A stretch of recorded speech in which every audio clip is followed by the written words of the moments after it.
Bonjour et bienvenue à l'émission Chrétien comme Christ. Le thème de notre émission aujourd'hui est « Oint de l'Esprit ». Alors Christine, tu as un texte à nous lire dans l'évangile de Luc au chapitre 4, mais c'est un texte qui vient du prophète Ésaïe, je pense. Exactement, et Jésus va lire cela dans la synagogue, et il dit ceci: « L'Esprit du Seigneur est sur moi, parce qu'il m'a oint pour annoncer une bonne nouvelle aux pauvres. Il m'a envoyé pour guérir ceux qui ont le cœur brisé, pour proclamer aux captifs la délivrance et aux aveugles le recouvrement de la vue, pour renvoyer libres les opprimés, pour publier une année de grâce du Seigneur. » Et il commence ce passage avec « L'Esprit du Seigneur est sur moi ». Voilà pourquoi l'Esprit du Seigneur est sur moi, voilà pourquoi il m'a oint. C'est vraiment pour accomplir toutes ses œuvres.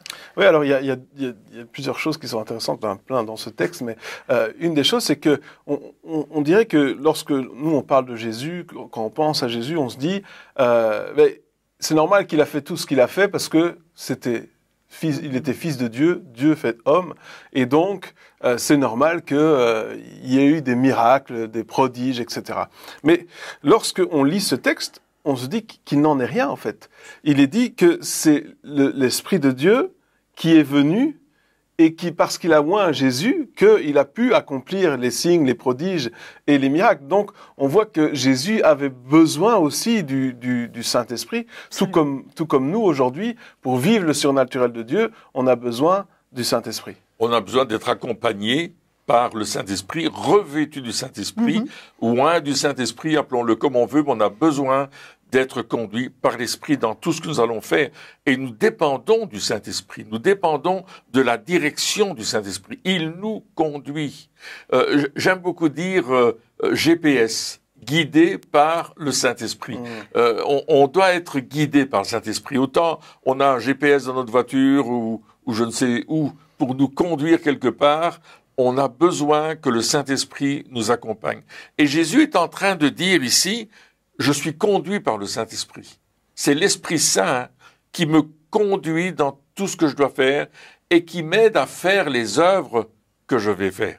Sans ça, on va pas beaucoup loin. Oui, parce que il est conduit, c'est vrai, mais c'est pas juste conduit, il est dit oint. Alors, ce mot, être oint, souvent lorsqu'on parle justement d'être oint, on voit les exemples dans l'Ancien Testament où on versait une corne d'huile sur la tête de quelqu'un pour le oindre ou sur des éléments, des ustensiles, etc. On les moignait, on les dédiait consacrés au Seigneur. C'était une espèce de... Mais est-ce que être oint, ça veut dire donc forcément, ça se fait avec de l'huile. Est-ce que qu'est-ce qui se passe? Est-ce que c'est de l'huile magique? Est-ce qu'il faut qu'elle soit spéciale? Est-ce que l'huile, quand elle te touche, tout d'un coup, tu deviens différent? C'est quoi être oint? En fait, si on reprend l'histoire de Jésus, Jésus a été oint dès qu'il est sorti de l'eau du baptême. Dès que Jésus ait été baptisé, on voit dans Matthieu 3,16, il sortit de l'eau et voici les cieux s'ouvrir et Jean-Baptiste donc vit l'Esprit de Dieu descendre comme une colombe sur lui. Donc c'est vraiment le Saint-Esprit. L'huile est le symbole du Saint-Esprit. Quelque part, l'huile de l'Ancien Testament préfigurait le Saint-Esprit qui allait descendre d'abord sur Jésus, qui lui a vraiment toute la plénitude de l'Esprit en lui, et puis qui va descendre sur les disciples qui sont réunis à la Pentecôte, et puis qui va descendre sur tous ceux qui croient, parce que la promesse est pour vous, disait Pierre, et pour tous ceux que le Seigneur a appelés, et tous ceux qui reçoivent Jésus, c'est pour nous aussi. Donc le même esprit qui est descendu sur Jésus pour le oindre, pour être vraiment, quand on parle d'onction, on parle aussi de quelque chose qui entourait Jésus, de cette puissance de Dieu qui était non seulement en lui, mais qui était sur lui et qui permettait vraiment que les miracles puissent se produire. Les gens venaient le toucher ou ils s'approchaient de Jésus, il y avait cette onction qui sortait de lui. Et ça, c'est le Saint-Esprit qui vient sur lui et qui vient de la même manière sur nous aussi. Oui, donc c'est pas juste un symbole. Non, l'huile, c'est la déjà personne du Saint-Esprit. Dans l'Ancien Testament, c'était pas juste un symbole, mais dans l'histoire de Jésus, elle est manifestée. Donc c'est pas une grosse corne d'huile qui est descendue du ciel et qui s'est déversée sur Jésus lors de son baptême. C'est pas ça. C'est vrai, non, mais on pourrait dire, parce que nous on dit ouin, ça veut dire l'huile forcément, mais l'huile était déjà le symbole du Saint-Esprit. Et donc le Saint-Esprit descend sur Jésus et donc ça veut dire quelque part, il l'entoure, on voit qu'il l'entoure, qu'il le dirige, mais est-ce que ce Saint-Esprit lui donne quoi, des capacités? C'est quoi la différence? Je veux dire pour nous, c'est quoi la différence tangible entre le nous tout seul et le nous avec le Saint-Esprit? Qu'est-ce qui se passe? Alors, c'est très bien de poser cette question-là parce que la Bible nous parle de deux choses, les dons du Saint-Esprit et le fruit du Saint-Esprit. Il y a absolument, les deux côtés sont nécessaires. On a besoin de recevoir des dons surnaturels, ils sont à l'ordre de 9 dons, et on a besoin de produire le fruit surnaturel du Saint-Esprit qui est avec 9 facettes. On a besoin des deux. On a besoin non seulement d'avoir les dons, comme le don de parole de connaissance, le don de parler en langue, le don des guérisons, etc. On a besoin de ces dons-là, mais on a aussi besoin de la sagesse. On a besoin d'avoir ce fruit de la paix. On a besoin d'avoir ce fruit de la maîtrise de soi, etc. On a besoin d'avoir aussi ces fruits et ces dons. Et le Saint-Esprit nous les communique d'une façon surnaturelle. Donc ça veut dire que, si je résume un peu, on reçoit un don ou plusieurs, parce que là, il y a 9 qui sont cités, mais je suis sûr qu'il y a plein d'autres choses, des capacités, on va dire, que le Saint-Esprit nous donne. Tout d'un coup, on est capable de faire quelque chose qu'on n'était peut-être pas capable de faire avant, où on voit des résultats plus grands lorsqu'on prie pour les gens. Donc quelque part, c'est un don, on n'a rien à faire, il est là, il nous est donné. Et après, il y a le fruit, et le fruit, comme son nom l'indique, un fruit, ça prend du temps. Et donc, le fruit du Saint-Esprit, c'est le fruit de notre communion avec le Saint-Esprit. Oui. Le fait qu'on passe du temps à apprendre à connaître la personne du Saint-Esprit, parce que le Saint-Esprit n'est pas une chose ou un moyen d'obtenir ce que l'on veut, mais c'est une personne avec qui on va avoir une relation. Et ce fruit de l'Esprit, eh bien justement, vient lorsqu'on développe cette relation avec le Saint-Esprit et il se manifeste, ça prend plus de temps. C'est ça la différence entre les deux. Une autre différence, c'est que le fruit, c'est le Saint-Esprit en nous qui vient nous aider justement à développer ce fruit.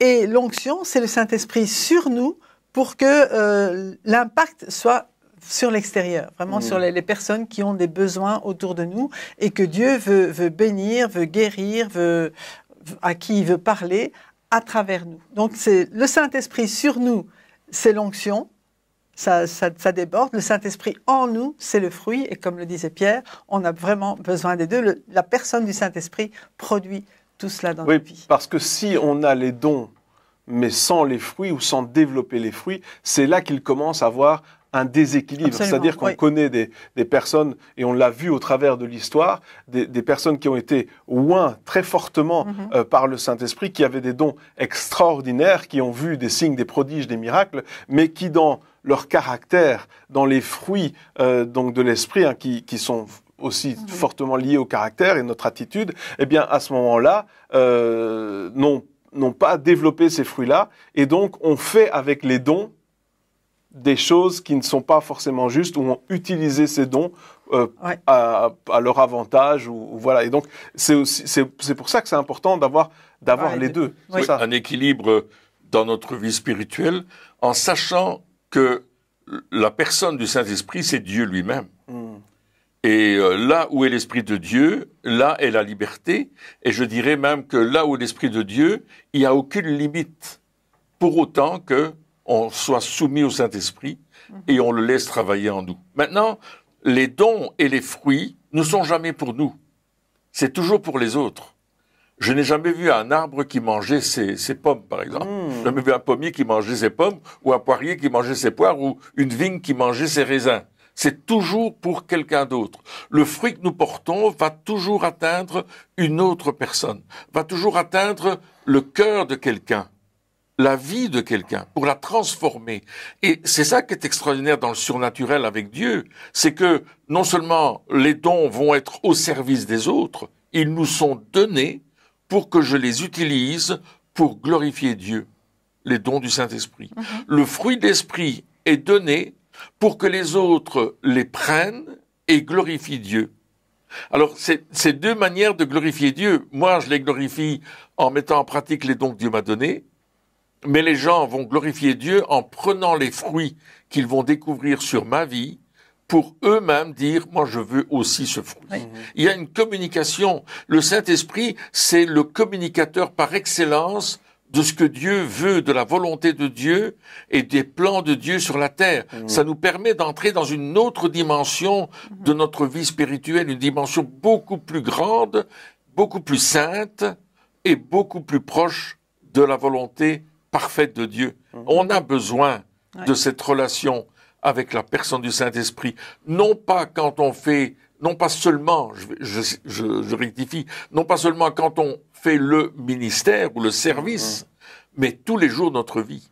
24 heures sur 24, 7 jours sur 7, on a besoin de vivre avec le Saint-Esprit. Et quand on regarde la vie de Jésus, on voit que Jésus va vivre 24 heures sur 24, 7 jours sur 7, avec la personne du Saint-Esprit. Oui, donc finalement, on ne doit pas s'habituer à vivre avec nos capacités, mais on doit s'habituer à vivre avec les capacités que le Saint-Esprit va nous donner. C'est ça. Tout à fait, Si on a chacun un appel, Dieu nous appelle à faire des choses, et bien souvent, on se sent incapable d'accomplir, ne fût-ce que 10% de ce que Dieu nous demande de faire, ou on ne se sent pas capable de faire ces choses-là, en tout cas par nous-mêmes, par nos capacités. Et c'est pour ça, l'onction, donc le Saint-Esprit, le fait que le Saint-Esprit nous oint et nous donne cette onction, l'onction c'est un peu une capacité surnaturelle de faire les choses que Dieu nous a demandé de faire. C'est pour ça qu'elle nous est donnée. On parle d'onction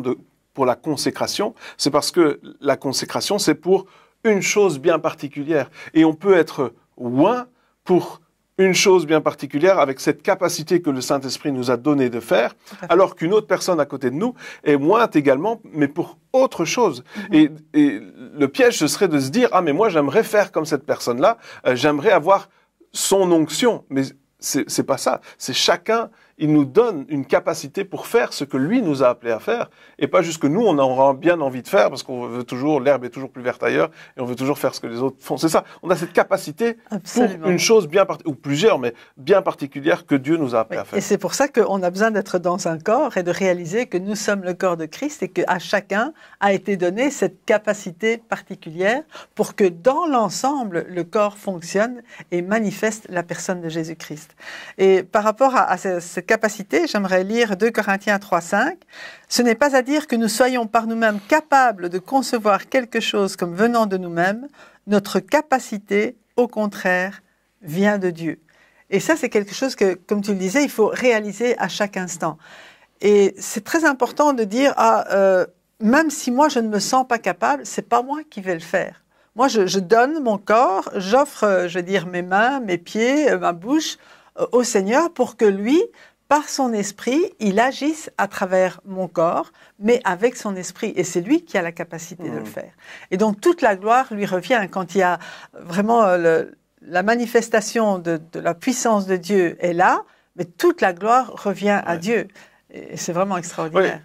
C'est un travail d'équipe quelque part. C'est un travail d'équipe. On travaille ensemble. Et puis, c'est vrai, on ne se croit pas toujours capable de faire ces choses que Dieu nous a appelés à faire. Mais moi, j'ai réalisé que lorsqu'on commence à les faire, la capacité. C'est à ce moment-là que les capacités viennent, c'est à ce moment-là que l'ingéniosité vient, c'est à ce moment-là que l'esprit créatif arrive, c'est à ce moment-là que tout d'un coup on se disait qu'on n'allait pas faire droit, mais ça se droitifie. Je sais pas, c'est à ce moment-là, c'est quand on commence au fait que les capacités commencent à se manifester. Tant qu'on ne fait rien, eh bien, il n'y a rien qui va se passer. Et souvent, c'est ça aussi notre problème, c'est que on attend d'être capable avant de commencer. Alors que Dieu fonctionne autrement. D'ailleurs, il dit « Ouvre ta bouche et je la remplirai ». Donc c'est d'abord, tu commences en te disant « Ah, je sais pas comment ça va marcher ». Puis tu commences et puis tout d'un coup, ça vient naturellement. Et tu finis de faire ce que tu as fait et tu regardes ce que tu as fait, tu te dis « Waouh !» Mais ça alors, j'aurais pas cru être capable de faire ça, j'aurais pas cru être capable de faire quelque chose d'aussi bien. Tu le re-regardes après, ou tu réécoutes, ou tu revois, et tu te dis, non, mais franchement, c'est super. Je n'ai pas fait exprès. Je n'ai pas fait exprès. C'est ça, si on veut expliquer un peu l'onction, c'est comme ça que ça fonctionne dans tous les domaines, hein, que ce soit prier pour les malades, mais que ce soit aussi dans les choses que Dieu nous appelle à faire, hein, dans la vie de tous les jours. C'est comme ça que ça fonctionne. On n'est pas capable, on se sent pas capable, mais Dieu nous demande de le faire, alors on se dit, bon, ok, je vais essayer. Et ce je vais essayer, je crois que c'est la clé pour voir la réalisation de l'onction dans notre vie. C'est notre marche par la foi. La foi que Dieu peut tout et veut nous rendre capables de le faire. J'ai la foi que Dieu va m'aider et je vais avancer avec cette certitude, cette conviction que le Saint-Esprit me donne dans des situations particulières.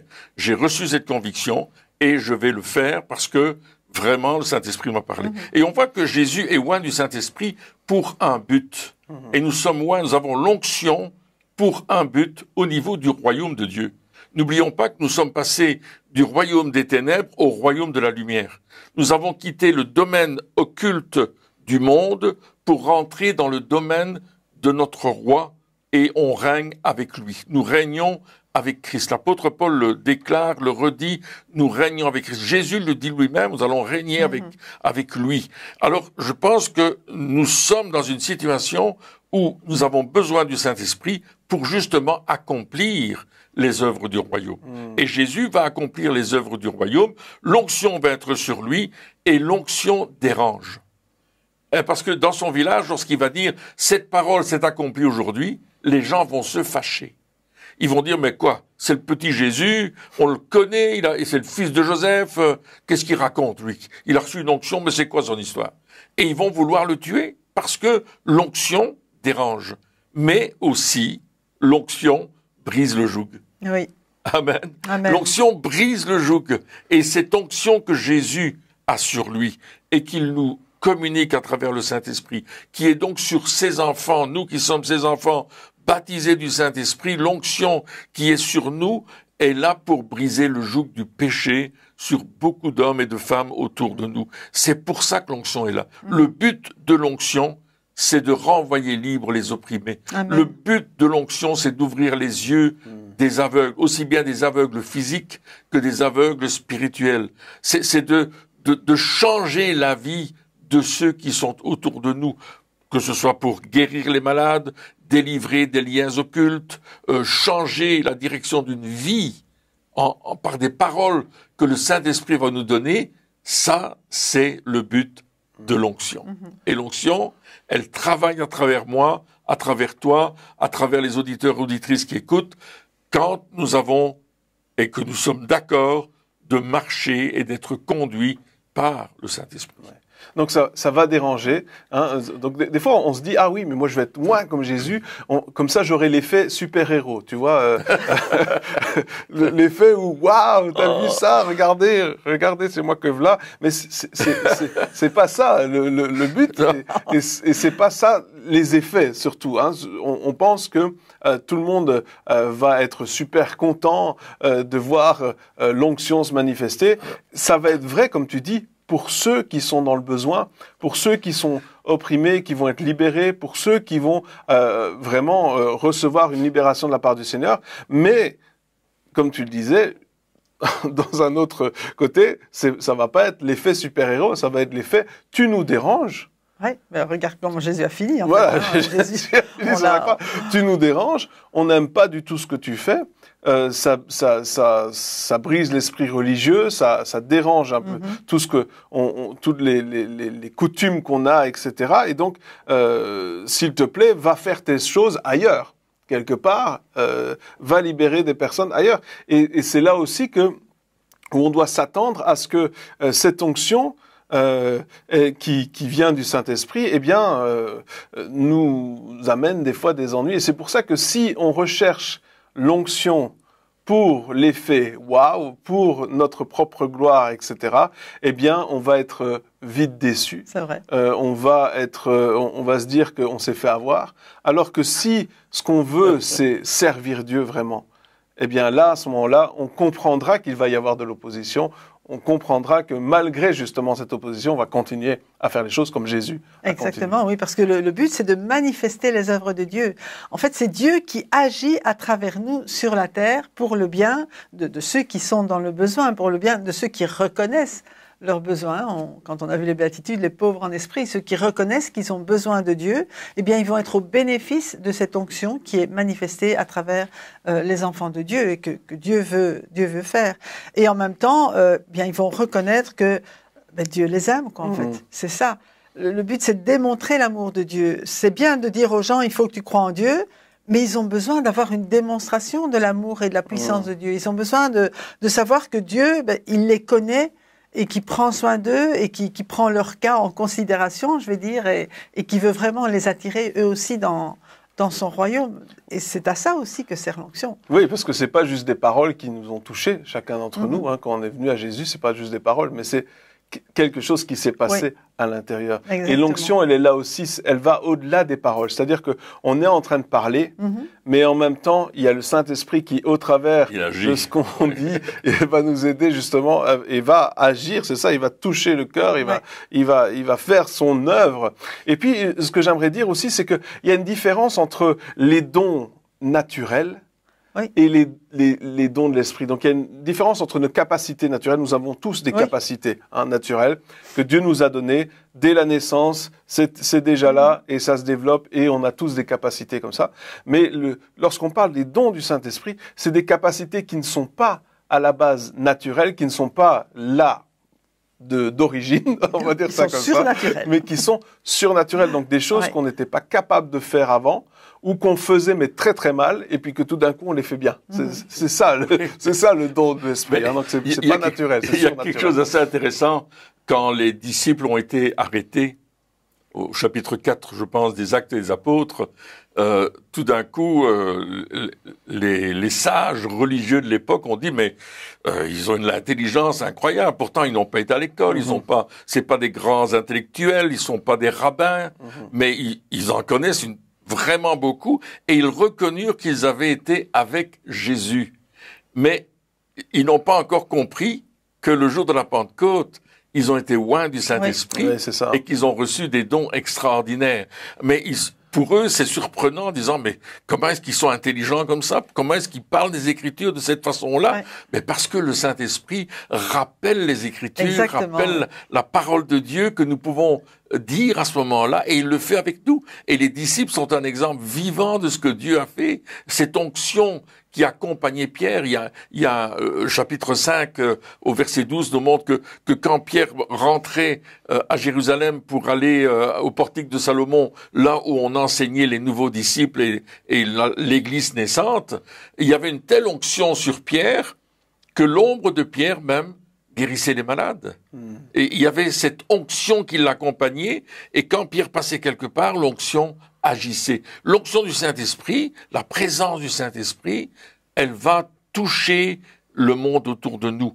On va faire la différence. On va changer l'atmosphère. On va être des personnes avec cette onction sur nos vies, mais qui fait qu'il y a des changements qui se produisent dans le surnaturel. Donc ça veut dire que au niveau pratique dans nos vies, on doit apprendre à devenir beaucoup plus dépendant du Saint-Esprit. De se dire, ok Saint-Esprit, je veux plus travailler avec toi que par mes propres forces, par mes propres moyens, parce que quelque part, on a toujours cette tendance à agir avec notre capacité, avec notre connaissance, avec notre expérience, mais le pourcentage où on laisse la place au Saint-Esprit dans notre vie de tous les jours, il est assez faible. Et donc, c'est à nous aussi de le faire grandir. Et comment on le fait grandir? En obéissant au Saint-Esprit. C'est-à-dire que, comme on l'a dit tout à l'heure, travailler avec le Saint-Esprit, ça veut dire être obéissant. Être obéissant, ça veut dire faire des choses qu'on n'a pas forcément envie de faire ou qu'on ne se croit pas capable de faire. C'est ça aussi.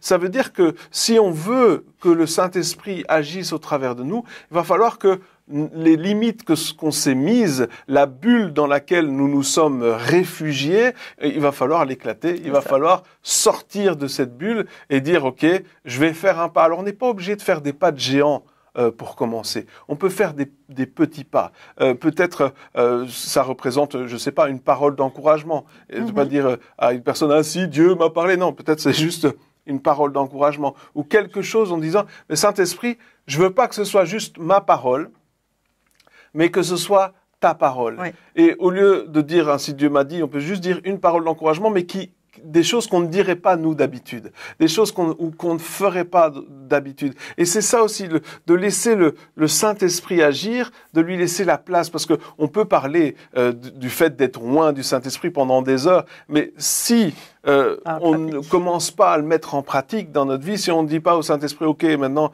je veux devenir dépendant de toi, ça sert à rien, ça changera rien à notre vie. Et donc, et on va pas vivre dans le surnaturel de Dieu, alors que Dieu veut qu'on vive dans cette réalité surnaturelle, c'est pratique au fait, c'est dans notre vie de tous les jours, mais on a cet appel. Est-ce qu'on est prêt à faire ce premier pas, à sortir? C'est ça aussi la question qu'on doit se poser. Sortir de la zone de confort et sortir de cette ok, je ne sais pas, mais toi, Seigneur, viens avec moi. Et cette conscience aussi, je crois que c'est important de développer la conscience de la présence du Saint-Esprit qui est avec nous tous les jours.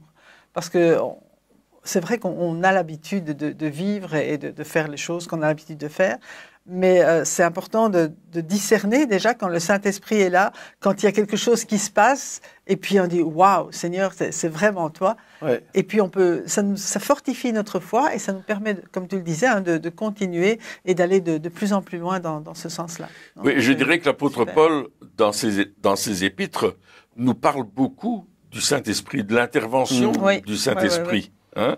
Notamment, il dit quand tu pries, si tu ne sais plus quoi demander, le Saint-Esprit va t'inspirer, par exemple. Par exemple, il dit le Saint-Esprit va t'inspirer, tu vas avoir des soupirs inexprimables, tu vas découvrir des choses que le Saint-Esprit va te dire, va te révéler, et on a besoin de cette révélation.